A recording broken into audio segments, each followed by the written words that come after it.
Subscribe करें हमारा official YouTube channel और बेल आइकन दबाकर पाएं सभी notification. Hello and welcome in this special programme. ਔਰ ਇਸ ਸਪੈਸ਼ਲ ਪ੍ਰੋਗਰਾਮ ਦੇ ਵਿੱਚ ਅੱਜ ਦੇ ਸਾਡੇ ਜਿਹੜੇ ਮਹਿਮਾਨ ਨੇ ਉਹ ਵੀ ਕਾਫੀ ਸਪੈਸ਼ਲ ਨੇ, ਕਾਫੀ ਖਾਸ ਨੇ। ਔਰ ਅਸੀਂ ਇਹ ਕਹਿ ਸਕਦੇ ਹਾਂ ਕਿ 7 ਸਮੁੰਦਰ ਪਾਰ ਅਮਰੀਕਾ ਦੀ ਧਰਤੀ ਤੋਂ ਨਿਊਯਾਰਕ ਸ਼ਹਿਰ ਤੋਂ ਸਾਡੇ ਨਾਲ ਨੇ ਸੰਜੀਵ ਜਿੰਦਲ। ਪਹਿਲਾਂ ਮੈਂ ਉਹਨਾਂ ਨਾਲ ਤੁਹਾਡਾ ਤਾਰੁਫ ਕਰਾ ਦਾਂ। ਸੰਜੀਵ ਜਿੰਦਲ ਜੀ, ਬਹੁਤ ਬਹੁਤ ਸਵਾਗਤ। You are welcome in this programme. Thank you Naveen ji, thank you so very much. ਤੇ ਅਦਬ ਸਹਿਤ ਸਾਰੀ ਆਡੀਅנס ਨੂੰ ਸਤਿ ਸ਼੍ਰੀ ਅਕਾਲ।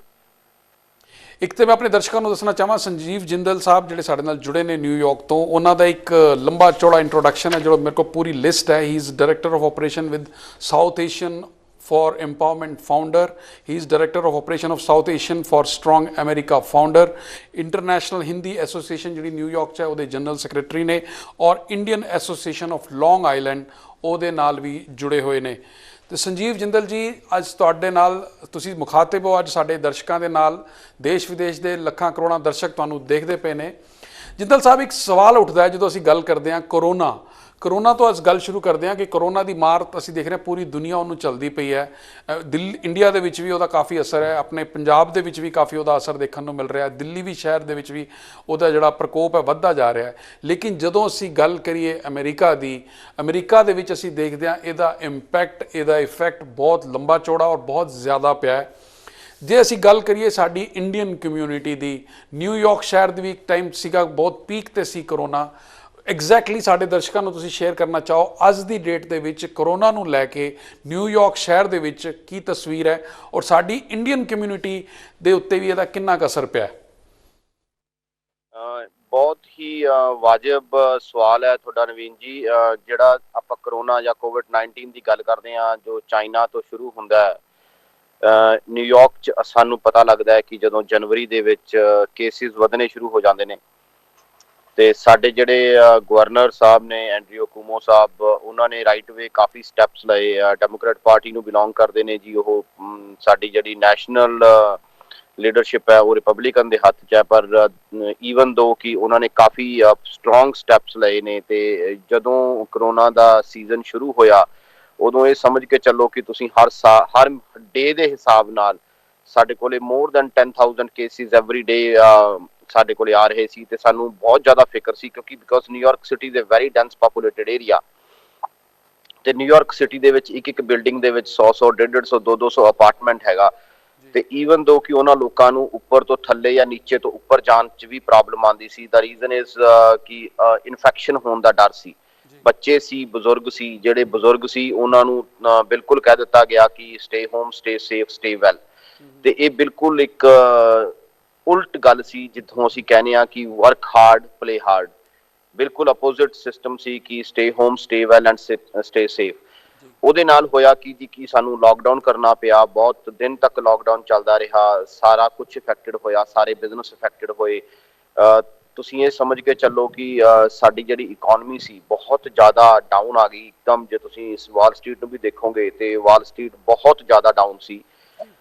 ਕਰੀਬ 22,000-23,000 ਪੁਆਇੰਟਸ ਤੇ ਲੁੜਕ ਗਈ ਸੀਗੀ ਸਾਡੀ ਜਿਹੜੀ ਇਕੋਨਮਿਕ ਵਿਵਸਥਾ ਸੀਗੀ ਵਾਲ ਸਟਰੀਟ ਦੀ। ਤੇ ਉਸ ਤੋਂ ਬਾਅਦ ਥੋੜੀ ਜਿਹੀ ਪਾਣੀ ਸ਼ੁਰੂ ਹੋਈ, ਪਰ ਫਿਰ ਸਾਨੂੰ ਥੋੜਾ ਜਿਹਾ ਡਰ ਸੀ ਕਿ ਸਾਡੇ ਦੁਬਾਰਾ ਕੇਸਿਸ ਨਾ ਇਨਕਰੀਜ਼ ਹੋ ਜਾਣ। ਪਰ as a proud citizens of US ਤੁਸੀਂ ਇਹ ਕਹਿ ਸਕਦੇ ਹੋ ਕਿ ਲੋਕਾਂ ਨੇ ਪ੍ਰੀਕਾਸ਼ਨਰੀ ਮੈਜ਼ਰਸ ਜਿਹੜੇ ਸੀਗੇ ਉਹ ਬਹੁਤ ਵਧੀਆ ਢੰਗ ਨਾਲ ਲੈਣੇ ਸ਼ੁਰੂ ਕੀਤੇ। ਮਾਸਕ ਲਗਾਉਣੇ ਸ਼ੁਰੂ ਕੀਤੇ, ਗਲਵਸ ਪਾਉਣੇ ਸ਼ੁਰੂ ਕੀਤੇ, ਸੈਨੀਟਾਈਜ਼ਰ ਯੂਜ਼ ਕਰਨੇ ਸ਼ੁਰੂ ਕੀਤੇ। ਈਵਨ ਸੋਸ਼ਲ ਡਿਸਟੈਂਸਿੰਗ 6 ਫੀਟ ਤੋਂ ਸ਼ੁਰੂ ਹੋਈ ਕਿ 6 ਫੀਟ ਤੱਕ ਬੈਠ ਕੇ ਹੀ ਗੱਲ ਕਰਨਾ ਹੈ। ਇੱਕ ਇੰਡੀਆ 'ਚ ਆਪਣੇ ਹਮੇਸ਼ਾ ਜਿਹੜੀ ਅਸੀਂ ਕਹਿੰਦੇ ਹਾਂ ਕਿ ਨਮਸਕਾਰ, ਜਦੋਂ ਅਸੀਂ ਦੋਨੋਂ ਹੱਥ ਜੋੜ ਕੇ ਨਮਸਕਾਰ ਕਰਦੇ ਹਾਂ ਜਾਂ ਸਤਿ ਸ਼੍ਰੀ ਅਕਾਲ ਬੁਲਾਉਂਦੇ ਹਾਂ, ਸਾਨੂੰ ਏਦਾਂ ਲੱਗਿਆ ਕਿ ਅਸੀਂ ਪੁਰਾਣੀ ਸੰਸਕ੍ਰਿਤੀ ਵੱਲ ਮੁੜਦੇ ਹੋਏ ਦਿਖਾਈ ਦਿੱਤੇ। ਤੇ ਉਦੋਂ ਵੀ ਅਸੀਂ ਇਹ ਸੋਚ ਸਕਦੇ ਹਾਂ ਕਿ ਜਦੋਂ ਅਸੀਂ ਇੰਡੀਅਨ ਡਾਇਸਪੋਰਾ ਦੀ ਗੱਲ ਕਰਦੇ ਹਾਂ, ਹਿੰਦੁਸਤਾਨ ਤੋਂ ਆ ਕੇ ਜਾਂ ਸਾਊਥ ਏਸ਼ੀਅਨਸ ਤੋਂ ਆ ਕੇ ਇਹ ਗੱਲ ਕਰਦੇ ਹਾਂ ਕਿ ਸਾਨੂੰ ਆਪਣੀ ਸੰਸਕ੍ਰਿਤੀ ਨਾਲ ਜੁੜ ਕੇ ਰਹਿਣਾ ਚਾਹੀਦਾ। ਹੋ ਸਕਦਾ ਕਿ ਉਦੋਂ ਪਹਿਲਾਂ ਵੀ ਕੁਝ ਇਸ ਤਰ੍ਹਾਂ ਦੀਆਂ ਮਹਾਮਾਰੀਆਂ ਆਈਆਂ ਹੋਣ ਤੇ ਉਦੋਂ ਇਹ ਚੀਜ਼ਾਂ ਡਿਵੈਲਪ ਹੋਈਆਂ ਹੋਣ ਤੇ ਅਸੀਂ ਉਹਨੂੰ ਫੋਲੋ ਤਾਂ ਕਰਦੇ ਚਲੇ ਗਏ, ਪਰ ਉਹਦੇ ਪਿੱਛੇ ਜਾ ਕੇ ਉਹਨੂੰ ਰਿਸਰਚ ਕਰਨ ਦੀ ਕੋਸ਼ਿਸ਼ ਨਹੀਂ ਕੀਤੀ। ਯਕੀਨ ਕਰੋ ਨਵੀਨ ਸਾਹਿਬ ਕਿ now we are feeling a little better in New York, but still in US there is lot of cases reporting every single day. In California alone it is going very bad. All the coastal states basically, California, Texas, Florida, New York, all are going very bad, but now New York is a little bit controlled way. And ਅਸੀਂ recently ਆਪਣਾ ਇੱਕ election ਵੀ ਖਤਮ ਕਰਕੇ ਹਟੇ ਹਾਂ ਜੂਨ 23 ਨੂੰ। ਜੇ ਸਾਡੇ ਕੋਲੇ ਕੋਵਿਡ-19 ਦੀ ਮਹਾਮਾਰੀ ਦਾ ਜ਼ੋਰ ਹੁੰਦਾ ਤਾਂ ਸ਼ਾਇਦ ਅਸੀਂ ਇਹ ਇਲੈਕਸ਼ਨ ਠੀਕ ਢੰਗ ਨਾਲ ਨਾ ਕਰ ਪਾਉਂਦੇ। ਅੱਛਾ ਜਿੰਦਲ ਸਾਹਿਬ, ਇੱਕ ਚੀਜ਼ ਹੋਰ ਤੁਸੀਂ ਦੱਸੋ, ਜੋ ਸਾਡੇ ਪੰਜਾਬੀ ਭਾਈਚਾਰਾ ਹੈ ਜਿਹੜੇ ਉਹ ਵੀ ਬੜੇ ਡੈਸਪਰੇਟਲੀ ਇਸ ਚੀਜ਼ ਨੂੰ ਜਾਣਨਾ ਚਾਹੁੰਦੇ ਹੋਣਗੇ, ਜਿਨ੍ਹਾਂ ਦੇ ਮਿੱਤਰ ਪਿਆਰੇ, ਜਿਨ੍ਹਾਂ ਦੇ ਘਰ ਦੇ ਸੰਬੰਧੀ ਸਾਰੇ ਨਿਊਯਾਰਕ 'ਚ ਜਾਂ ਨਿਊ ਜਰਸੀ ਜਾਂ ਹਿਕਸਵਿਲ ਜਾਂ ਜਿਹੜੇ ਆਸ-ਪਾਸ ਦੇ ਏਰੀਆਜ਼ ਨੇ ਉੱਥੇ ਰਹਿੰਦੇ ਨੇ, ਅੱਜ ਦੀ ਡੇਟ ਦੇ ਵਿੱਚ ਉੱਥੇ ਕਰੋਨਾ ਨੂੰ ਲੈ ਕੇ ਕੀ ਪੋਜੀਸ਼ਨ ਹੈ ਰਾਈਟ ਨਾਓ, ਔਰ ਬੇਸਿਕਲੀ ਸਾਡੀ ਇੰਡੀਅਨ ਕਮਿਊਨਿਟੀ ਨੂੰ ਇਹਦਾ ਕਿੰਨਾ ਕੁ ਨੁਕਸਾਨ ਹੋਇਆ? ਨਾ ਕਹਿ ਸਕਦੇ ਹੋ ਨਵੀਨ ਜੀ ਕਿ ਜਦੋਂ ਇਹ ਕੰਮ ਸ਼ੁਰੂ ਹੋਇਆ ਉਸ ਟਾਈਮ ਕਿਸੇ ਨੂੰ ਵੀ ਇੰਨੀ ਨੌਲੇਜ ਨਹੀਂ ਸੀ ਕੋਵਿਡ-19 ਬਾਰੇ ਕਿ ਇਸ ਨੂੰ ਕਿਸ ਤਰ੍ਹਾਂ ਹੈਂਡਲ ਕੀਤਾ ਜਾ ਸਕਦਾ। ਪਰ ਸਾਡੇ ਡਾਕਟਰਸ, ਸਾਡਾ ਮੈਡੀਕਲ ਸਟਾਫ ਜਿਹੜੇ ਫਰੰਟ ਲਾਈਨ ਵਰਕਰ ਸੀਗੇ, ਉਹਨਾਂ ਨੇ ਬਹੁਤ ਕੰਮ ਕੀਤਾ। ਈਵਨ ਮੇਰੇ ਵਾਈਫ ਜਿਹੜੇ ਨੇ ਉਹ RN ਨੇ, ਰਜਿਸਟਰਡ ਨਰਸ ਨੇ, ਉਹਨਾਂ ਦੀ ਡਿਊਟੀ ਲੱਗੀ ਕੋਵਿਡ-19 ਦੇ ਡਿਊਰੇਸ਼ਨ ਦੇ ਵਿੱਚ, ਤੇ ਉਹਨਾਂ ਨੂੰ ਇਹ ਕਿਹਾ ਗਿਆ ਕਿ ਤੁਸੀਂ 21 ਡੇਜ਼ ਲਈ ਘਰੇ ਨਹੀਂ ਜਾਣਾ। ਉਹਨਾਂ ਨੂੰ ਗਵਰਨਮੈਂਟ ਨੇ ਅਕਮੋਡੇਸ਼ਨ ਦਿੱਤੀ, ਉਹ ਬਾਹਰ ਰਹੇ ਘਰ ਤੋਂ, ਪਰ ਅਸੀਂ ਹਰ ਰੋਜ਼ ਇਸ ਗੱਲ ਦੇ ਫਿਕਰਮੰਦ ਹੁੰਦੇ ਸੀ ਕਿ ਕਰਨਾ ਕੀ ਆ ਹੁਣ, ਕਿ how she is going to survive outside if she get infected, but she is so brave and she get it done। ਹੁਣ ਅਸੀਂ ਜੇ ਭਾਈਚਾਰੇ ਦੀ ਸਾਡੇ ਦੀ ਗੱਲ ਕਰਦੇ ਹਾਂ ਸਰ, ਤੇ ਤੁਸੀਂ ਇਹ ਸਮਝ ਕੇ ਚੱਲੋ ਕਿ ਕਈ ਫੈਮਲੀਆਂ ਐਸੀਆਂ ਨੇ ਜਿਨ੍ਹਾਂ ਦੇ ਮਾਂ ਤੇ ਪਿਓ ਦੋਨੋਂ ਚਲੇ ਗਏ ਤੇ ਬੱਚੇ ਰਹਿ ਗਏ ਨੇ। ਤੇ ਐਸੇ ਇੱਕ ਕੇਸ ਨਹੀਂ, ਐਸੇ ਬਹੁਤ ਕੇਸ ਨੇ ਪੰਜਾਬੀ ਭਾਈਚਾਰੇ ਦੇ। ਪੰਜਾਬੀ ਭਾਈਚਾਰਾ ਜਿਹੜਾ Richmond Hill, Ozone Park, South Ozone Park ਜੇ ਨਿਊਯਾਰਕ ਸਿਟੀ ਦੀ ਅਸੀਂ ਗੱਲ ਕਰਦੇ ਹਾਂ, Bellerose, Floral Park, Jackson Heights, Woodside, Corona, ਇਹ ਸਾਰੇ ਨੇਬਰਹੁੱਡਸ ਨੇ ਜਿੱਥੇ ਪੰਜਾਬੀ ਭਾਈਚਾਰੇ ਦੀ ਕਾਫੀ ਜ਼ਿਆਦਾ ਤਾਦਾਦ ਹੈ, ਕਾਫੀ ਜ਼ਿਆਦਾ ਗਿਣਤੀ ਹੈ। ਤੇ ਉਦੋਂ ਜਦੋਂ ਤੱਕ ਲੋਕਡਾਊਨ ਨਹੀਂ ਸੀ ਜਾਂ ਜਦੋਂ ਤੱਕ ਕਰੋਨਾ ਦੀ ਮਹਾਮਾਰੀ ਨਹੀਂ ਸੀ, ਉਸ ਟਾਈਮ ਇਸ ਤਰ੍ਹਾਂ ਲੱਗਦਾ ਸੀ ਕਿ ਜਿਸ ਤਰ੍ਹਾਂ ਇੱਕ ਮੇਲੇ ਦਾ ਰੂਪ ਹੋਵੇ। ਪਰ ਜਦੋਂ ਇਹ ਮਹਾਮਾਰੀ ਸ਼ੁਰੂ ਹੋਈ, ਲੋਕ ਇਫੈਕਟਡ ਹੋਣੇ ਸ਼ੁਰੂ ਹੋਏ, ਲੋਕਾਂ ਦੀਆਂ ਜਾਨਾਂ ਜਾਣੀਆਂ ਸ਼ੁਰੂ ਹੋਈਆਂ, ਜਿਹੜੀਆਂ ਕਿ ਬਹੁਤ ਹੀ ਮੰਦਭਾਗੀ ਘਟਨਾ ਸੀ ਸਾਡੇ ਕੰਟਰੀ ਲਈ, ਸਾਡੇ ਪੰਜਾਬੀ ਭਾਈਚਾਰੇ ਲਈ। ਤੇ ਉਸ ਤੋਂ ਬਾਅਦ ਇਹ ਹੋਇਆ ਕਿ ਹੁਣ ਤੁਸੀਂ ਜਾ ਕੇ ਦੇਖੋ ਤੇ ਲੋਕ ਇੰਨੇ ਪ੍ਰੀਕਾਸ਼ਨਰੀ ਮੈਜ਼ਰਸ ਲੈ ਰਹੇ ਨੇ ਉਹਨਾਂ ਥਾਵਾਂ ਤੇ ਕਿ ਤੁਹਾਨੂੰ ਏਦਾਂ ਮਹਿਸੂਸ ਹੁੰਦਾ ਕਿ ਜਿੱਦਾਂ ਤੁਸੀਂ ਇੱਕ ਬਿਲਕੁਲ ਬਿਆਬਾਨ ਜੰਗਲ ਦੇ ਵਿੱਚ ਆ ਗਏ ਹੁੰਦੇ ਹੋ। ਇਹ ਜਿਹੜੀ ਕਰੋਨਾ 19 ਜਾਂ ਕੋਵਿਡ-19 ਸੀ, ਉਹਨੇ ਕਾਫੀ ਜ਼ਿਆਦਾ ਸਾਨੂੰ ਇਫੈਕਟ ਕੀਤਾ ਸਰ, ਮੈਂਟਲੀ ਤੌਰ ਤੇ ਵੀ ਇਫੈਕਟ ਕੀਤਾ। ਈਵਨ ਦੋ ਕਰੋਨਾ ਇਸ ਟਾਈਮ ਥੋੜੀ ਜਿਹੀ ਘਟੀ ਹੈ, ਪਰ ਅਸੀਂ ਮੈਂਟਲੀ ਸਿੱਖ ਹੋ ਚੁੱਕੇ ਹਾਂ। ਅਸੀਂ ਦੂਸਰੇ ਨਾਲ ਗੱਲ ਕਰਨ ਲੱਗੇ ਜਾਂ ਦੂਸਰੇ ਨੂੰ ਮਿਲਣ ਲੱਗੇ ਥੋੜਾ ਜਿਹਾ ਬਚਾ ਕੇ ਚੱਲਣ 'ਚ ਜ਼ਿਆਦਾ ਪਰਹੇਜ਼ ਕਰ ਰਹੇ ਹਾਂ, ਜਾਂ ਤੁਸੀਂ ਇਹ ਕਹਿ ਲਓ ਕਿ ਅਸੀਂ ਪ੍ਰੀਕਾਸ਼ਨਰੀ ਮੈਜ਼ਰ ਤੇ ਆ ਗਏ ਹਾਂ, ਬਟ ਮੇਰਾ ਇਹ ਮੰਨਣਾ ਹੈ ਕਿ ਅਸੀਂ ਥੋੜੇ ਜਿਹੇ ਤੌਰ ਤੇ ਮੈਂਟਲੀ ਸਿੱਖ ਵੀ ਹੋ ਗਏ ਹਾਂ। ਅੱਛਾ ਜਿੰਦਲ ਸਾਹਿਬ, ਇੱਕ ਚੀਜ਼ ਹੋਰ, ਅਸੀਂ ਮੈਂ ਰਿਪੋਰਟਸ ਦੇਖ ਰਿਹਾ ਸੀਗਾ ਕਿ ਜਿਹੜੀ ਸਾਡੀ ਪੰਜਾਬੀ ਕਮਿਊਨਿਟੀ ਹੈ, ਪੰਜਾਬੀ ਭਾਈਚਾਰਾ ਹੈ, ਇਹਨਾਂ ਨੇ ਵੀ ਬੜੀ ਜਿੰਦਾ ਦਿਲੀ, ਬੜੇ ਹੌਸਲੇ ਦੇ ਨਾਲ ਇਸ ਚੀਜ਼ ਦਾ ਮੁਕਾਬਲਾ ਕੀਤਾ। ਔਰ ਜਿਵੇਂ ਸਾਡਾ ਪੰਜਾਬੀ ਭਾਈਚਾਰਾ ਅੱਗੇ ਵੱਧ ਚੜ ਕੇ ਆਉਂਦਾ ਹੈ, ਸਾਡੀ ਸਿੱਖ ਕਮਿਊਨਿਟੀ, ਸਿੱਖ ਭਰਾ ਸਾਡੇ ਹਰ ਚੀਜ਼, ਹਰ ਮੁਸੀਬਤ 'ਚ ਮਦਦ ਵਾਸਤੇ ਅੱਗੇ ਹੱਥ ਵਧਾਉਂਦੇ ਨੇ। ਮੈਂ ਦੇਖ ਰਿਹਾ ਸੀ ਰਿਚਮੰਡ ਹਿੱਲ ਦੇ ਗੁਰਦੁਆਰਾ ਸਾਹਿਬ, ਗੁਰੂ ਘਰ 'ਚ ਉੱਥੇ ਵੀ ਲੰਗਰ ਲੱਗੇ, ਬਾਹਰ ਦੀ ਹੋਰ ਵੀ ਕਮਿਊਨਿਟੀਜ਼ ਨੂੰ ਫੂਡ ਕਾਫੀ ਸਾਰਾ ਡਿਸਟਰੀਬਿਊਟ ਕੀਤਾ ਗਿਆ। How did this happen? ਇਹ ਤੁਸੀਂ ਜਿਹੜੀ ਇੰਡੀਅਨ ਕਮਿਊਨਿਟੀ ਨੇ ਇਸ ਵੱਲ ਕਿੱਦਾਂ ਕਦਮ ਵਧਾਏ, ਇਸ ਬਾਰੇ ਕੁਝ ਦੱਸਣਾ ਚਾਹੋ ਤੁਸੀਂ? ਬਹੁਤ ਵਧੀਆ ਕੁਐਸਚਨ ਹੈ। ਜਦੋਂ ਪੰਜਾਬੀ ਭਾਈਚਾਰਾ ਜਾਂ ਮੈਂ ਸਪੈਸ਼ਲੀ ਤੌਰ ਤੇ ਸਿੱਖ ਭਾਈਚਾਰੇ ਦੀ ਗੱਲ ਕਰਾਂ ਤੇ ਸਾਡੇ ਸਿੱਖ ਭਰਾ, ਸਾਡੇ ਵੱਡੇ ਭਰਾ, ਉਹ ਕਦੇ ਵੀ ਇਸ ਚੀਜ਼ ਨੂੰ ਲੈ ਕੇ ਪਿੱਛੇ ਨਹੀਂ ਹਟੇ। ਚਾਹੇ ਉਹ ਸੇਵਾ ਲੰਗਰ ਦੀ ਹੋਵੇ, ਚਾਹੇ ਉਹ ਸੇਵਾ ਕਿਸੇ ਆਪਦਾ ਆਈ ਹੋਵੇ, ਉੱਥੇ ਜਾ ਕੇ ਸੇਵਾ ਕਰਨੀ ਹੋਵੇ, ਸਾਡਾ ਜਿਹੜਾ ਪੰਜਾਬੀ ਸਿੱਖ ਭਾਈਚਾਰਾ ਹੈ ਉਹ ਕਦੇ ਵੀ ਪਿੱਛੇ ਨਹੀਂ ਹਟਿਆ। ਅਸੀਂ ਵਾਰੀਅਰ ਕੌਮ ਆ ਤੇ ਅਸੀਂ ਹਮੇਸ਼ਾ ਹਰੇਕ ਚੀਜ਼ ਨਾਲ ਬੜੇ ਸੁਚੱਜੇ ਤਰੀਕੇ ਨਾਲ ਲੜਦੇ ਰਹੇ ਹਾਂ ਤੇ ਅਸੀਂ ਜਿੱਤ ਵੀ ਪ੍ਰਾਪਤ ਕਰਦੇ ਰਹੇ ਹਾਂ। ਜਦੋਂ ਇਹ ਕਰੋਨਾ 19 ਦੀ ਬਿਮਾਰੀ ਚੱਲੀ ਤੇ ਉਦੋਂ ਕੀ ਹੋਇਆ ਕਿ ਗੁਰੂ ਘਰ ਦਾ ਜਿਹੜਾ ਲੰਗਰ ਹਾਲ ਸੀ, ਪਹਿਲੀ ਵਾਰੀ ਮੈਨੂੰ ਪਿਛਲੇ 17 ਸਾਲਾਂ ਦੇ ਮੇਰੇ ਕੈਰੀਅਰ ਦੇ ਵਿੱਚ ਅਮਰੀਕਨ ਜ਼ਮੀਨ ਤੇ ਮੇਰੀ ਕਰਮ ਭੂਮੀ ਤੇ ਮੈਨੂੰ ਦੇਖਣ ਨੂੰ ਮਿਲਿਆ ਕਿ ਲੰਗਰ ਹਾਲ ਬੰਦ ਕਰ ਦਿੱਤੇ ਗਏ। ਉਹ ਬਿਲਕੁਲ ਵਾਜਬ ਸੀ, ਕਿਉਂਕਿ ਉੱਥੇ ਅਸੀਂ ਇਹ ਨਹੀਂ ਚਾਹੁੰਦੇ ਸੀਗੇ ਕਿ ਲੋਕਲ ਗੈਦਰਿੰਗ ਹੋਵੇ ਤੇ ਕੋਈ ਵੀ ਆ ਕੇ ਸਾਡੇ ਗੁਰੂ ਘਰਾਂ 'ਚ ਕੋਈ ਇਫੈਕਟਡ ਹੋਵੇ। ਪਰ ਉਹਦਾ ਅਸੀਂ ਅਲਟਰਨੇਟਿਵ ਇਹ ਕੀਤਾ ਸਿੱਖ ਭਾਈਚਾਰੇ ਨੇ ਕਿ ਅਸੀਂ ਪੈਕਿੰਗ ਕਰਕੇ ਫੂਡ ਦੇਣਾ ਸ਼ੁਰੂ ਕਰ ਦਿੱਤਾ। ਹਰੇਕ ਹਸਪੀਟਲ ਦੇ ਬਾਹਰ ਅਸੀਂ ਸਿੱਖ ਭਾਈਚਾਰੇ ਨੇ ਸਟਾਲਾਂ ਲਗਾਈਆਂ, ਫੂਡ ਡਿਸਟਰੀਬਿਊਟ ਕੀਤਾ। ਕਈ ਮੇਰੇ ਵੀਰ ਹਰਮਿੰਦਰ ਸਿੰਘ ਆਲੂਵਾਲੀਆ ਹੋਏ, ਉਹਨਾਂ ਨੇ ਖੁਦ ਨਾਲ ਲੱਗ ਕੇ ਸਾਡਾ ਗੁਰੂ ਘਰ 222 ਤੇ ਸਾਡਾ ਗੁਰੂ ਘਰ ਹੈ, ਉਹਨਾਂ ਨੇ ਸਿੱਖ ਕਲਚਰ ਸੁਸਾਇਟੀ ਨੇ, ਬਾਬਾ ਮੱਖਣ ਸ਼ਾਹ ਲੁਬਾਣਾ ਨੇ, ਬਰੋਡਕ ਐਵੀਨਿਊ ਜਿਹੜਾ ਸੰਤ ਸਾਗਰ ਸਾਡਾ ਗੁਰੂ ਘਰ ਹੈ, ਸਾਰੇ ਗੁਰੂ ਘਰਾਂ ਨੇ ਇਹ ਮਤ ਲਿਆ ਕਿ ਅਸੀਂ ਕਿਸੇ ਵੀ ਹੈਲਥ ਵਰਕਰ ਨੂੰ, ਕਿਸੇ ਨੂੰ ਵੀ, ਜਿਹਨੂੰ ਵੀ ਆਪਦਾ ਕਿਸੇ ਦੇ ਘਰੇ ਫੂਡ ਪਹੁੰਚਾਉਣਾ ਹੈ, ਵਾਇਆ ਰੋਡ ਫੂਡ ਪਹੁੰਚਾਇਆ ਗਿਆ। ਜੇ ਕਿਸੇ ਦੀ ਵੀ ਹੈਲਪਲਾਈਨ ਤਿਆਰ ਕੀਤੀ ਗਈ, ਹੈਲਪਲਾਈਨ ਦੇ ਉੱਪਰ ਨੰਬਰ ਦੇ ਦਿੱਤੇ ਗਏ, ਜੇ ਕਿਸੇ ਨੂੰ ਵੀ ਫੂਡ ਦੀ ਲੋੜ ਸੀ ਜਾਂ ਕਿਸੇ ਵੀ ਚੀਜ਼ ਦੀ ਲੋੜ ਸੀ ਉਹ ਫੂਡ ਉਹਦੇ ਘਰੇ ਪਹੁੰਚਾ ਦਿੱਤਾ ਗਿਆ। ਮੈਡੀਸਨ ਦੀ ਲੋੜ ਸੀ ਤਾਂ ਵੀ ਸਿੱਖ ਭਾਈਚਾਰੇ ਨੇ ਜਿੰਨੀ ਮੈਡੀਸਨ ਤੌਰ ਤੇ ਹੈਲਪ ਕਰ ਸਕਦੇ ਸੀ ਐਜ਼ ਏ ਸਿੱਖ ਭਾਈਚਾਰੇ ਨੇ ਐਸੀ ਮਿਸਾਲ ਕਾਇਮ ਕੀਤੀ ਹੈ ਕਿ ਇਹ ਇੱਕ ਮਿਸਾਲ ਬਣ ਗਈ ਹੈ ਪੂਰੇ ਅਮਰੀਕਾ ਲਈ। ਈਵਨ ਸਾਡੇ ਜਿਹੜੇ ਮੇਅਰ ਸਾਹਿਬ ਸੀ ਬਿਲ ਡੇ ਬਲਾਜ਼ੀਓ ਔਰ ਐਂਡਰਿਓ ਕੁਮੋ, ਉਹਨਾਂ ਨੇ ਵੀ ਸਿੱਖ ਭਾਈਚਾਰੇ ਨੂੰ ਇਨਵਾਈਟ ਕੀਤਾ ਕਿ ਸਾਨੂੰ ਤੁਹਾਡੀ ਜ਼ਰੂਰਤ ਹੈ ਆਫਟਰ ਦਾ US ਆਰਮੀ। ਇਹ ਪਹਿਲੀ ਵਾਰੀ ਹਿਸਟਰੀ 'ਚ ਹੋਇਆ ਕਿ ਸਿੱਖ ਭਾਈਚਾਰੇ ਨੂੰ ਐਡੀ ਵੱਡੀ ਸ਼ਲਾਘਾ ਮਿਲੀ ਹੋਵੇ। ਵੀ ਆਲਸੋ ਐਪਰੀਸ਼ੀਏਟ ਜਿੰਦਲ ਸਾਹਿਬ ਕਿ ਜੋ ਐਫਰਟਸ ਆਪਣੇ ਇੰਡੀਅਨ ਕਮਿਊਨਿਟੀ ਨੇ ਸਿੱਖ ਭਾਈਚਾਰੇ ਨੇ ਉੱਥੇ ਕੀਤੇ ਨੇ, we also appreciate that since you are a known face of Indian community, ਤੁਸੀਂ ਉੱਥੇ ਇੰਡੀਅਨ ਕਮਿਊਨਿਟੀ ਨੂੰ ਰਿਪਰੈਜ਼ੈਂਟ ਕਰਦੇ ਹੋ। ਹੁਣ ਅਸੀਂ ਜੇ ਗੱਲ ਕਰੀਏ ਬਿਜ਼ਨਸ ਭਾਈਚਾਰਾ, ਜਿਹੜੇ ਸਾਡੇ ਬਿਜ਼ਨਸਮੈਨ ਜਿਹੜੇ ਇੰਡੀਅਨ ਬਿਜ਼ਨਸਮੈਨ ਨੇ ਨਿਊਯਾਰਕ ਦੇ ਵਿੱਚ ਜਾਂ ਪੂਰੇ ਅਮਰੀਕਾ ਦੇ ਵਿੱਚ, ਅਸੀਂ ਇਹ ਦੇਖਿਆ ਲੋਕਡਾਊਨ ਰਿਹਾ, ਉਹਨਾਂ ਨੂੰ ਕਾਫੀ ਸੈਟਬੈਕ ਲੱਗਿਆ ਹੋਏਗਾ, ਰੈਵਨਿਊ ਲਾਸ ਹੋਏ ਹੋਣੇ ਆ, business couldn't do well in those time. And how they are trying to revive this business now? Is the local administration, local government is offering them some packages, or are they still doing it on their own? ਨਵੀਨ ਜੀ ਇਹ ਬਹੁਤ ਜ਼ਬਰਦਸਤ question ਕੀਤਾ ਤੁਸੀਂ ਕਿਉਂਕਿ ਬਿਨਾ ਪੈਸੇ ਤੋਂ ਸਰਵਾਈਵ ਕਰਨਾ ਬਹੁਤ ਮੁਸ਼ਕਲ ਹੋ ਜਾਂਦਾ ਹੈ ਕਿਉਂਕਿ ਅਸੀਂ ਇੱਕ ਐਸੀ ਜ਼ਮੀਨ ਦੇ ਉੱਪਰ ਰਹਿੰਦੇ ਹਾਂ ਜਿੱਥੇ ਸਾਡੀ ਇਹ ਕਰਮ ਭੂਮੀ ਹੈ ਤੇ ਮਾਤਰ ਭੂਮੀ ਸਾਡੀ ਬਿਲਕੁਲ ਬੇਸ਼ੱਕ ਇੰਡੀਆ ਹੈ ਪਰ ਇਹ ਸਾਡੀ ਕਰਮ ਭੂਮੀ ਹੈ ਜਿੱਥੇ ਅਸੀਂ ਰਹਿੰਦੇ ਹਾਂ ਕਿਉਂਕਿ ਉੱਥੇ ਅਸੀਂ ਕੰਮ ਕਰਕੇ ਖਾਣਾ ਹੁੰਦਾ ਤੇ ਖਰਚੇ ਬਹੁਤ ਨੇ ਸਾਡੇ ਜੋ ਅਸੀਂ ਕਮਾਉਂਦੇ ਹਾਂ ਉਹ ਖਾ ਜਾਂਦੇ ਹਾਂ very honestly saying that the reason is ਕਿ ਸਿਸਟਮ ਹੀ ਇਸ ਤਰ੍ਹਾਂ ਡਿਜ਼ਾਈਨ ਕੀਤਾ ਗਿਆ ਹੈ। ਪਰ ਯਕੀਨ ਕਰੋ ਕਿ US ਗੌਰਮੈਂਟ ਨੇ ਸਟੈਪ ਇਨ ਕੀਤਾ, ਇੰਟਰਵੀਨ ਕੀਤਾ, ਇੱਕ ਬਹੁਤ ਵੱਡਾ ਰਾਹਤ ਪੈਕੇਜ ਸਿਟੀਜ਼ਨਸ ਲਈ, ਗ੍ਰੀਨ ਕਾਰਡ ਹੋਲਡਰਸ ਲਈ ਜਿਨ੍ਹਾਂ ਨੇ ਟੈਕਸ ਭਰੇ ਸੀ ਉਹਨਾਂ ਲਈ ਇੱਕ ਐਸਾ ਐਡਾ ਵੱਡਾ ਪੈਕੇਜ ਐਲਾਨਿਆ ਕਿ ਕਿਸੇ ਨੂੰ ਵੀ ਪ੍ਰੋਬਲਮ ਨਾ ਆਵੇ। ਉਹਦੇ ਵਿੱਚ ਇਹ ਕੀਤਾ ਗਿਆ ਕਿ ਇੱਕ ਇਨਕਮ ਲਿਮਿਟ ਤਿਆਰ ਕੀਤੀ ਗਈ, ਪਰ ਮੈਂ ਤੁਹਾਡੇ ਨਾਲ ਬੜੇ ਬਰੀਫ 'ਚ ਗੱਲ ਕਰਦਾ ਕਿਉਂਕਿ ਇਹ ਬਹੁਤ ਵੱਡਾ ਪੈਕੇਜ ਸੀ।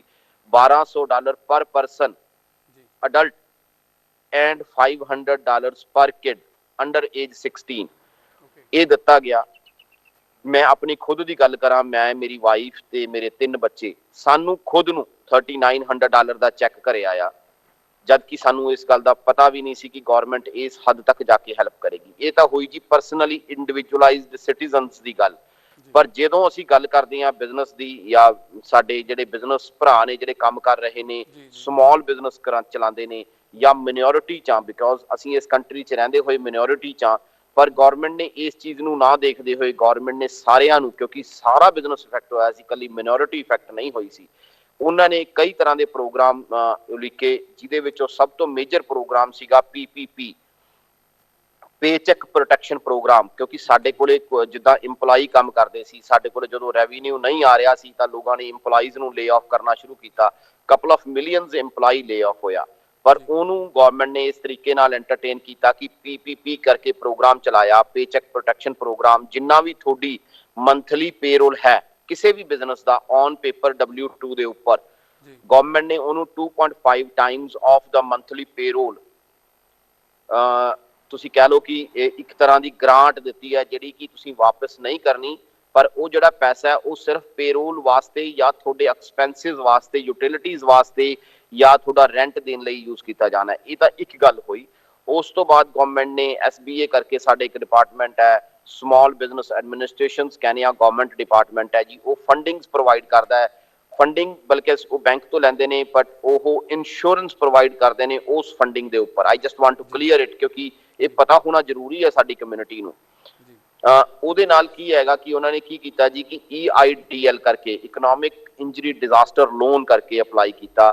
ਤੇ ਇਕਨੋਮਿਕ ਇੰਜਰੀ ਡਿਜ਼ਾਸਟਰ ਲੋਨ ਜਿਹੜਾ ਸੀਗਾ ਉਹ ਕਿਸ ਤਰੀਕੇ ਨਾਲ ਕੰਮ ਕਰਦਾ ਸੀ, ਜਿੰਨਾ ਤੁਹਾਡਾ ਰੈਵਨਿਊ ਹੈਗਾ ਉਹਦੇ ਉੱਪਰ ਜਿੰਨੀ ਪਰਸੈਂਟੇਜ ਬਣਦੀ ਹੈ। ਮੇਰੇ ਕਈ ਦੋਸਤਾਂ ਨੂੰ ਕਾਫੀ ਪੈਸਾ ਆਇਆ, ਪਰ ਹੁਣ ਗਵਰਨਮੈਂਟ ਨੇ ਕੀ ਕੀਤਾ ਕਿਉਂਕਿ ਕਾਫੀ ਮਨੀ ਡਿਸਟਰੀਬਿਊਟ ਹੋ ਚੁੱਕੀ ਸੀ ਤੇ ਉਹਨਾਂ ਨੇ $150,000 ਦੀ ਲਿਮਿਟ ਲਗਾ ਦਿੱਤੀ ਹੈ ਉਹਦੇ ਤੇ ਕਿ ਮੈਕਸਿਮਮ ਪੈਸਾ ਜਿਹੜਾ $150,000 ਅਸੀਂ ਤੁਹਾਨੂੰ ਲੋਨ ਦੇਵਾਂਗੇ, ਉਹਦੇ 12 ਮਹੀਨਿਆਂ ਲਈ ਉਹਦਾ ਕੋਈ ਇੰਟਰਸਟ ਨਹੀਂ ਹੋਏਗਾ ਤੇ 12 ਮਹੀਨਿਆਂ ਬਾਅਦ ਜਦੋਂ ਇੰਟਰਸਟ ਸ਼ੁਰੂ ਹੋਏਗਾ ਤਾਂ ਉਹ 3.5% ਹੋਏਗਾ, ਜਿਹੜਾ ਕਿ ਬਹੁਤ ਹੀ ਵਾਜਬ ਹੈ। For 30 years you need to pay it back.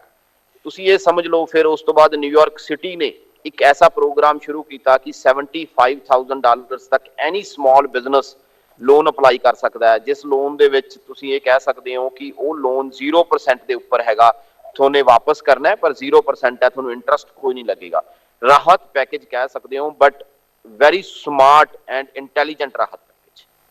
We also appreciate Jindal sahib ਹੈ ਬੜੀ ਦੇਖ ਕੇ ਰਾਹਤ ਦੀ ਖਬਰ ਮਿਲੀ ਕਿ ਚਲੋ ਜੋ ਲੋਕਲ ਐਡਮਿਨਿਸਟ੍ਰੇਸ਼ਨ ਹੈ, ਲੋਕਲ ਗਵਰਨਮੈਂਟ ਆ, they are helping our businessmen in this crisis. ਔਰ ਮੈਂ ਜਿੱਥੋਂ ਤੱਕ ਮੈਂ ਜਾਣਦਾ ਸਾਡਾ ਇੰਡੀਅਨ ਭਾਈਚਾਰਾ ਜੋ ਪੰਜਾਬੀ ਭਾਈਚਾਰਾ ਹੈ ਉਹ ਆਪਣੀ ਮਿਹਨਤ ਨਾਲ ਆਪਣੇ ਬਿਜ਼ਨਸ ਨੂੰ ਫਿਰ ਤੋਂ ਖੜਾ ਕਰ ਸਕਣ, ਫਿਰ ਤੋਂ ਰਿਵਾਈਵ ਕਰ ਸਕਣ। ਅਸੀਂ ਵੀ ਇਹੀ ਅਰਦਾਸ ਕਰਦੇ ਹਾਂ ਕਿ ਫਿਰ ਤੋਂ ਉਹਨਾਂ ਦੇ ਸਾਰੇ ਜਿਹੜੇ ਬਿਜ਼ਨਸ ਨੇ ਉਹ ਫਿਰ ਤੋਂ ਰਿਵਾਈਵ ਹੋਣ। ਜਿਸ ਤਰ੍ਹਾਂ ਹੁਣ ਤੁਸੀਂ ਇੱਕ ਗੱਲ ਕੀਤੀ towards the last end of the programme, I just want to ask you one thing sir, ਕਿ ਇਹ ਚੀਜ਼ ਦੱਸੋ ਜਿਸ ਤਰ੍ਹਾਂ ਤੁਸੀਂ ਕਿਹਾ ਇਕਨੋਮੀ ਜੋ ਲੇ ਆਫ ਕਰਨਾ ਇੰਪਲੋਈਜ਼ ਨੂੰ, ਉੱਥੇ ਜਿਹੜਾ ਹੋਇਆ US ਦੇ ਵਿੱਚ ਜਿਹੜਾ ਅਨਇੰਪਲੋਇਮੈਂਟ ਵੀ ਵਧੀ।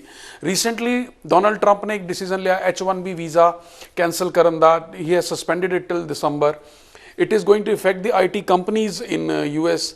ਸਾਡਾ ਜਿਹੜਾ ਇੰਡੀਅਨ ਭਾਈਚਾਰਾ ਹੈ ਇਹਦੇ ਤੇ ਵੀ ਕੀ ਫਰਕ ਪਏਗਾ? ਔਰ ਬਰੀਫਲੀ ਤੁਸੀਂ ਸਾਡੇ ਜਿਹੜੇ ਯੰਗਸਟਰਸ ਅੱਜ ਦੀ ਡੇਟ 'ਚ ਪੰਜਾਬ 'ਚ ਬੈਠੇ ਨੇ ਔਰ ਆਉਣ ਨੂੰ ਫਿਰਦੇ ਨੇ USA ਦੀ ਧਰਤੀ ਨੂੰ ਜਾਂ ਹੋਰ ਕਿਤੇ ਜਾਣ ਨੂੰ ਫਿਰਦੇ ਨੇ, what message you want to give them in this crisis? Sir unemployment ਦੀ ਜੇ ਗੱਲ ਕਰੀਏ ਤੇ ਅਨਇੰਪਲੋਇਮੈਂਟ ਵਾਸਤੇ ਵੀ ਜੋ US ਗਵਰਨਮੈਂਟ ਨੇ ਕੀਤਾ ਉਹਦੇ ਲਈ ਕੀ ਕੀਤਾ ਗਿਆ ਸਰ, ਇਹਨਾਂ ਨੇ ਜੁਲਾਈ 31 ਤੱਕ ਦੀ ਇੱਕ ਲਾਈਨ ਡਰਾ ਕੀਤੀ ਹੈ ਤੇ ਜੋ ਵੀ ਲੋਕ ਅਨਇੰਪਲੋਇਡ ਹੋਏ, ਪਹਿਲਾਂ ਵੀ ਸਾਡੇ ਕੋਲੇ ਇਦਾਂ ਦੀ ਇੱਕ ਪ੍ਰੋਵੀਜ਼ਨ ਸੀ ਜਿਹਦੇ ਵਿੱਚ ਅਨਇੰਪਲੋਇਮੈਂਟ ਇੰਸ਼ੋਰੈਂਸ ਮਿਲਦੀ ਸੀ। ਜਦੋਂ ਤੁਸੀਂ ਕਿਸੇ ਕੋਲੇ 6 ਮੰਥ ਜਾਂ ਅਪ ਕੰਮ ਕਰ ਲੈਂਦੇ ਹੋ ਤਾਂ 26 ਵੀਕਸ ਕਹਿੰਦੇ ਆ ਅਸੀਂ ਬੇਸਿਕਲੀ ਉਸ ਚੀਜ਼ ਨੂੰ। ਉਸ ਤੋਂ ਬਾਅਦ ਜੇ ਤੁਸੀਂ ਲੇ ਆਫ ਹੋ ਜਾਂਦੇ ਹੋ ਤਾਂ ਤੁਹਾਨੂੰ ਅਨਇੰਪਲੋਇਮੈਂਟ ਇੰਸ਼ੋਰੈਂਸ ਮਿਲਦੀ ਆ ਫॉर ਨੈਕਸਟ 3 ਮੰਥਸ ਜਾਂ ਡਿਪੈਂਡ ਅਪਨ ਕਿ ਤੁਹਾਡੀ ਜੌਬ ਸਟਰਕਚਰ ਕੀ ਸੀ। ਪਰ ਉਸ ਅਨਇੰਪਲੋਇਮੈਂਟ ਦੇ ਨਾਲ ਤੁਹਾਨੂੰ ਗਵਰਨਮੈਂਟ ਨੇ ਐਤਕੀ US ਗਵਰਨਮੈਂਟ ਕੰਨਿਓ ਇੱਕ ਨਵਾਂ ਰਾਹਤ ਪੈਕੇਜ ਦਿੱਤਾ ਗਿਆ ਅਨਇੰਪਲੋਇਮੈਂਟ ਦੇ ਉੱਪਰ, ਜਿਹਨੂੰ $600 ਪਰ ਵੀਕ ਤੋਂ ਸ਼ੁਰੂ ਕੀਤਾ ਗਿਆ ਕਿ ਜਿੰਨੀ ਵੀ ਤੁਹਾਨੂੰ ਅਨਇੰਪਲੋਇਮੈਂਟ ਮਿਲਦੀ ਹੈ ਪਲੱਸ $600 ਪਰ ਵੀਕ ਐਕਸਟਰਾ ਮਿਲਣਗੇ।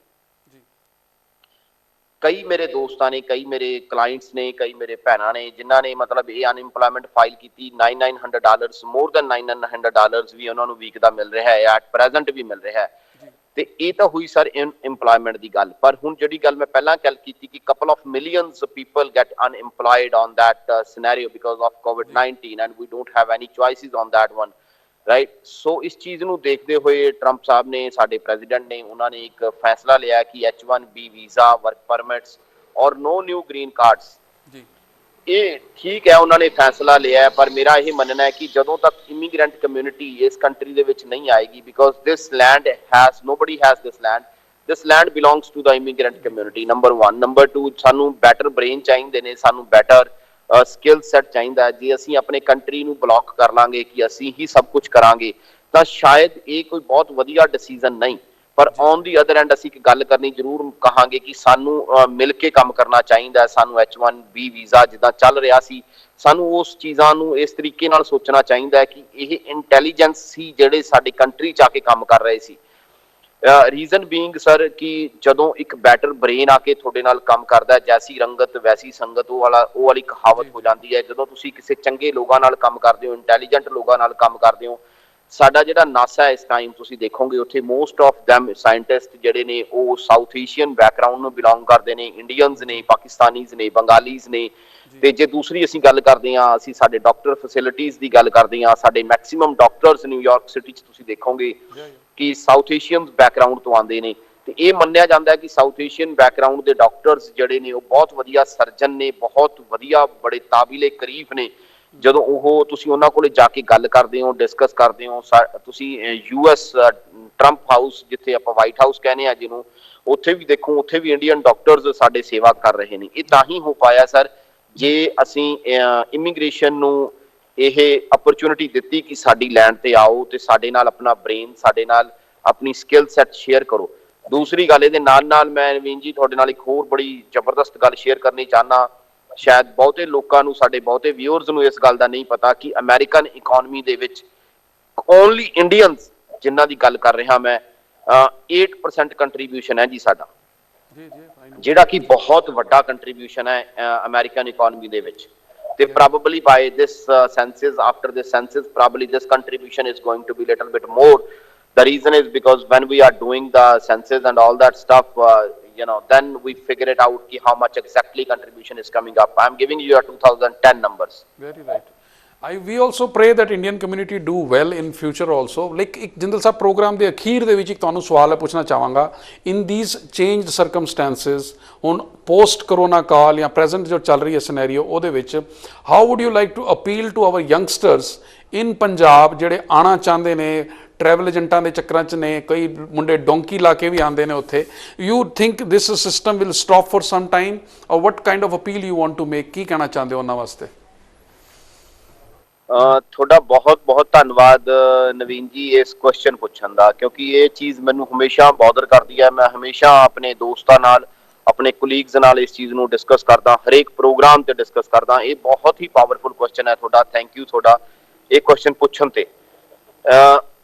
ਮੈਂ ਮੇਰੇ ਦੋਸਤਾਂ ਨੂੰ, ਵੀਰਾਂ ਨੂੰ, ਭਰਾਵਾਂ ਨੂੰ ਇਹ ਕਦੇ ਵੀ ਰਾਏ ਨਹੀਂ ਦੇਵਾਂਗਾ ਕਿ ਤੁਸੀਂ ਕਿਸੇ ਏਜੰਟ ਦੇ ਚੱਕਰ ਦੇ ਵਿੱਚ ਪਾਓ, ਕਿਸੇ ਨੂੰ ਪੈਸੇ ਦੇ ਕੇ ਗਲਤ ਤਰੀਕੇ ਨਾਲ ਕੋਈ ਗਲਤ ਚੀਜ਼ ਨੂੰ ਅਡਾਪਟ ਕਰਕੇ ਤੁਸੀਂ ਕਿਤੇ ਵੀ, ਕਿਸੇ ਵੀ ਕੰਟਰੀ 'ਚ, ਇਕੱਲੇ US ਦੀ ਗੱਲ ਨਹੀਂ ਕਰਦਾ, ਕਿਉਂਕਿ ਮੈਂ ਦੇਖਦਾ ਦੋਸਤੋ ਕਿ ਰਿਚਮੰਡ ਹਿੱਲ, ਜਿੱਥੇ ਮੇਰਾ ਆਫਿਸ ਵੀ ਹੈ, ਜਿੱਥੇ ਮੈਂ ਬੈਠਦਾ ਸਾਰਾ ਦਿਨ, ਉੱਥੇ ਮੈਂ ਦੇਖਦਾ ਦੋਸਤੋ ਕਿ ਬਹੁਤ ਜ਼ਿਆਦਾ ਅਨਡਾਕੂਮੈਂਟਡ ਲੋਕ ਜਦੋਂ ਦੇਖਦਾ ਮੈਨੂੰ ਬੜੀ ਤਕਲੀਫ ਹੁੰਦੀ ਹੈ। ਰੀਜ਼ਨ ਬੀਇੰਗ ਉਹ ਆ ਤਾਂ ਜਾਂਦੇ ਨੇ, ਫਿਰ ਸਾਨੂੰ ਇੱਥੇ ਲੇਬਰ ਕਰਨੀ ਪੈਂਦੀ ਹੈ ਦੋਸਤੋ। ਲੇਬਰ ਵੀ ਉਹ ਕਰਨੀ ਪੈਂਦੀ ਹੈ ਜਿਹੜੀ ਅਸੀਂ ਕਦੇ ਆਪਣੀ ਜ਼ਿੰਦਗੀ 'ਚ ਸੋਚੀ ਵੀ ਨਹੀਂ ਹੁੰਦੀ, ਪਰ ਉਹਦੇ ਨਾਲ ਨਾਲ ਸਾਡੇ ਸਿਰ ਦੇ ਉੱਪਰ ਤਲਵਾਰ ਵੀ ਲਟਕ ਰਹੀ ਹੁੰਦੀ ਹੈ। ਜਿੱਦਾਂ ਸਾਡੇ ਪ੍ਰੈਜ਼ੀਡੈਂਟ ਨੇ, ਉਹਨਾਂ ਨੇ ਹੁਣ ਇੱਕ ਆਈਸ ਕਰਕੇ ਇੱਕ ਡਿਪਾਰਟਮੈਂਟ ਹੈ, ਠੀਕ ਹੈ, ਉਹ ਹਰ ਰੋਜ਼ ਦੇ ਤਰੀਕੇ ਨਾਲ ਬਹੁਤ ਸਾਰੇ ਬੰਦਿਆਂ ਨੂੰ ਡਿਪੋਰਟ ਕਰ ਰਹੇ ਨੇ, ਪਿਕ ਕਰਦੇ ਨੇ, ਉਹਨਾਂ ਨੂੰ ਘਰੋਂ ਡਿਪੋਰਟ ਕਰਦੇ ਨੇ। ਤੁਸੀਂ ਇੰਨੇ ਪੈਸੇ ਲਗਾ ਕੇ ਆਓ ਦੋਸਤੋ, ਤੁਸੀਂ ਆਪਣੀਆਂ ਜ਼ਮੀਨਾਂ ਵੇਚ ਕੇ ਆਓ, ਤੇ ਬਾਅਦ 'ਚ ਤੁਹਾਨੂੰ ਪਤਾ ਲੱਗੇ ਕਿ ਤੁਹਾਨੂੰ ਅਗਲੇ ਹੀ 6 ਮਹੀਨਿਆਂ ਬਾਅਦ ਜਾਂ ਸਾਲ ਬਾਅਦ ਡਿਪੋਰਟ ਕਰ ਦਿੱਤਾ ਗਿਆ।